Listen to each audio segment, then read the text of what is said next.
Guys, good afternoon everyone. Ayan guys, at dahil ang ating pasok ay hapon, ayan guys, at kailangan natin mag-moisturizing sunscreen tayo guys para at least hindi tayo masusunog sa init. Lalo na kasi yung papasukan natin ay open air kasi guys, open kami, hindi kami sa mall. Kaya kailangan meron tayong sunscreen moisturizing man lang para hindi ano yung ating balat. Kumbaga, syempre, nahanginan ng ating mukha. Open kasi siya guys. Kaya kailangan natin mag-moisturizing. Let's say, bright glow to guys. Ayan. Sunscreen protection. Para hindi tayo mangitim. Lalo na ngayon guys, bilhin mo anong oras na 12 o'clock. Ay, 12, sorry. 2 o'clock na dito, kaya kailangan medyo ano yung mukha natin hindi maano ng init, kumbaga hindi masusunog. Ayan guys, naglagay ako ng moisturizing sunscreen pala, sorry. Kaya kailangan nating mag-moisturizing sunscreen para hindi maano yung mukha natin, mangitim.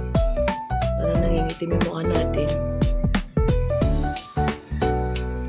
Dito sa may kilay, na may mata nangingitim, kaya kailangan lagyan din natin yan.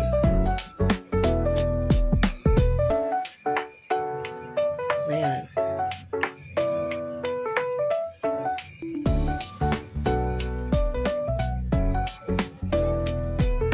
Hinahabol ko na yung oras ko. Ng oras na. 2:20 na. Mga 2:45 alis na ako. 1 hour yung biyahe ko kasi dito eh. Kaya at least mayroon kang pagitan na 15 minutes. 45 minutes yung biyahe kasi guys. Kaya yan. Konting retouch lang muna na tayo. Kasi mamaya na tayo magpapaganda ng ayos. Magbabiyahe naman tayo, hindi naman kailangan maganda. Doon na lang tayo magpaganda sa ating selling area. Lipstick lang tayo ng konti. Touch lang.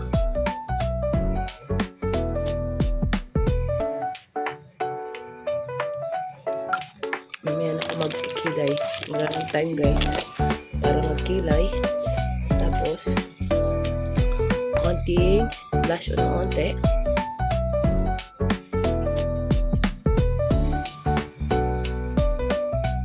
Para pagdating doon, iritas na lang ng konti. Balik ka lang ng tamang oras lang. Saktong oras, at least na medyo may makeup na tayo ng konti. Ayan. Ayan guys, that's it guys. Thank you for watching sa aking konting sharing my life. That's it. Thank you for watching. See you on my next vlog. Bye-bye. Ingat po tayong lahat.